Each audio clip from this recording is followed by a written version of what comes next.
This is a trussed up chicken. It has string holding it together, and that is ready for roasting and was probably sold as a ready for roasting bird. However, if you know how to cut down the bird into various joints, you have far more options how to cook it. The first thing to do is to remove the string, and that is quite simple. Just cut the string, follow it through, pull it out and put it to one side. Right, we can see how the bird would have stood. These are his legs. There you go. That's his head there, that's his breast, and these are his wings. So once you've understood the anatomy of the thing, it's slightly easier to break it into joints. Now, the first thing we're going to do is remove the legs. And to do that, we pull the legs slightly away from the body, and you can see that sort of flabby piece of skin. That is where you want to go through. So just slit the skin slightly, and as you do, you'll see that there's a little membrane there, and if you work your finger in, you can be fairly confident that you're not going to cut through any meat. So again, just work through the skin a little bit more, and then take the bird, hold it up like that, and here is a ball and socket joint, like that. We need to break that ball and socket joint open. And it's a rather unpleasing sound, but there you are, there you go. Now it comes like that. That is the ball bone, and the socket is in there. And we're now going to cut between that bone and the socket joint, literally by running the knife along that line there. Now, if we turn the leg over, this part here is the thigh. This part here is the drumstick. Now, what we want to do is to separate those two.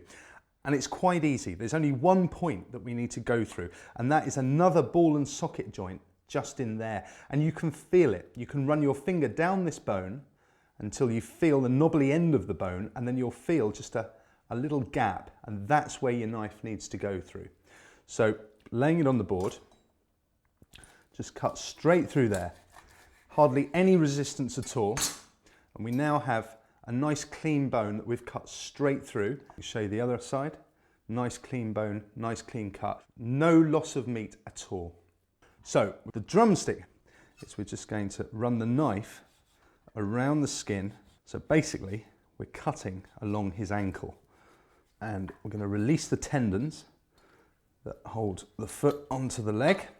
And then we're just going to snap that through there like that. You now have a nice clean bone and a nice drumstick, which will look good when it's cooked.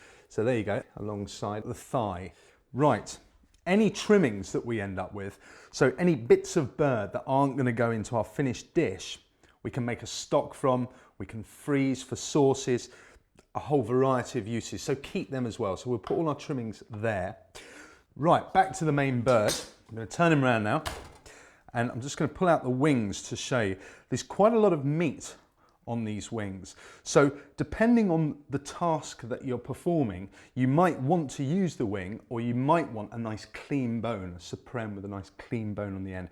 So I'll show you both ways. Right, first thing is just to smooth the skin over so that you've got no flappy skin. Flappy skin can actually guide your knife in a direction that you don't want it to go. So make sure you've got a nice tight skin over the breast there. And if you run your finger up here, you can actually feel what we call the breastbone, and that is a vertical bone like that separates this supreme from this supreme. So that's the dividing line that we want to come down. First of all though, we want to remove the wishbone. Now the wishbone is in here, and what you need for that is a small knife, and you need to just literally scrape along the wishbone until you reveal the bone. What we're trying not to do is cut too much of the meat as we go. And once you have, you can actually slip your fingers in. There we go. So you've got that bone there is like our collarbone. It's what holds the head in place, gives it some support. So just snap that bone out like that. Usually comes out in two pieces when you're doing it with a raw bird. There we are. That can go into the stock pot. And now we know we've got a nice clean supreme with nothing that's going to stop the knife coming down. Next thing to do is to remove the supreme. And then very simply, finding that breastbone, run right up alongside it The only tricky bit is sometimes the skin is a little bit slidey against the knife. But once you're into the meat, you can just let your sense of feel on the blade of the knife do the work. So what I'm doing is I'm running all the way from the very top of the breast, all the way down there to what would be the neck. And I've cut all the way along there. And I know how far to cut because this little bone in here, which is the carcass, is giving resistance to the knife. So I've stopped when I felt that hit the knife. Now I would suggest that you work with the bird towards you so that you can see where your knife's going. But in order to explain, I've turned the bird around just so that I can try and show you this ball and socket joint. Now, just flick the tendon there. The ball and socket is right there, and that is what we've got to cut through in order to release the wing. So we just cut down to the board, cut through like that, releasing any skin as we go, and then turn it round and work along the carcass to remove the supreme. So that is a chicken breast there. What we can see very definitely now is this ridge bone here that we were talking about. This is the carcass upon which the supreme lays, and this is the breastbone that divides the two supremes. So that's your guide to cut alongside.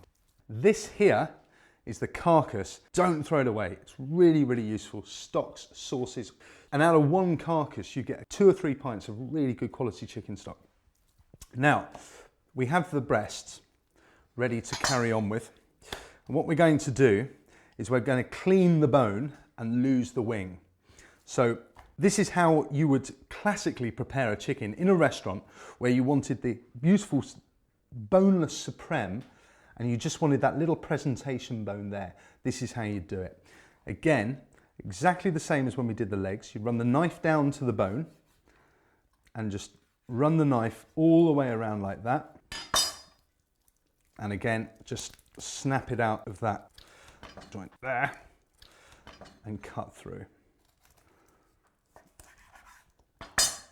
So now we've got a nice clean bone, as you can see, and we've got the supreme attached. What we need to do is just trim it up. There's often a little bit of fat that runs down this side of the breast that needs to be removed, and there's often this flappy skin at the edge as well. So all we do is literally just follow the lines of the meat and remove those pieces of skin, and then turn it around. We can do the same over here. So now we have a really nice supreme of chicken that's ready to work with. Now, with this one here, I'm going to show you a slightly different method. If you don't want a bone on the actual breast, and if you do want to use the entire wing, all you would do, turn the bird over like that, and now we can see really clearly that's the ball side of the ball and socket joint that we cut through. We'll just remove that wing from the bird by literally cutting as close to that bone as we can and removing the wing. So we've now got just a breast of chicken with no bone on at all. And again, we would just trim that so that it's nice and neat. If I turn it over, you can probably see more easily the shape of the meat here. All of this is excess to the cook. We don't need that little bit there. So just trim around that like that. The colder the meat, easier this will become. What I often do is remove all the joints from the chicken, give them an hour in the fridge, and then bring them back out and work with them again, because as soon as they're cold, there's a lot less loss of fat, which makes all your hands go greasy. There you go, that's just a plain breast of chicken, no bone on that one at all. And then this is the wing. Now, these are great for barbecuing or grilling or doing whatever you want to with, really. And there's a lot of meat on this. However, this little bit at the end, that's the wing tip, and that wing tip moves independently. So once again, just find the gap and just run the knife through it like that. And that is how to butcher a chicken.